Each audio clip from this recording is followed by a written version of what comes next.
gaano mang kaberde ang mga lupain sa isla. Hindi raw ito ang dahilan kaya pinangalanan itong Isla Verde. Ang totoo niyan, ipinangalan daw ito kay Kapitan Juan Verde na siya nakatuklas sa isla noong 1570s at pinaniniwalaang sila ang nagdala ng Kristyanismo sa lugar. Bukod sa baybayin, ang dinarayo raw talaga sa isla ay ang kailaliman ng dagat.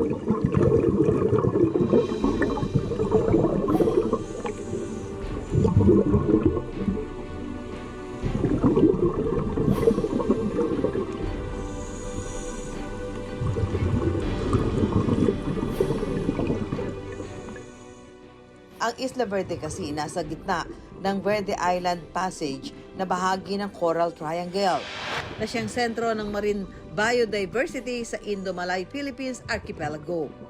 Karaniwan ngang nagiging misconception yun, no, na ang Isla Verde ay equivalent din sa Verde Island Passage. When in fact, yung Verde Island Passage, maraming nakapaloob dito na mga probinsya, kabilang na ang Batangas, ang Oriental Mindoro, ang Occidental Mindoro, ang Romblon at saka ang Marinduque.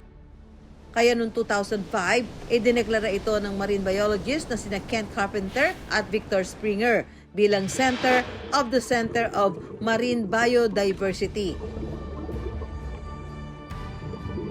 Nasa higit 1,700 na species ng isda at 300 klase ng corals ang matatagpuan dito.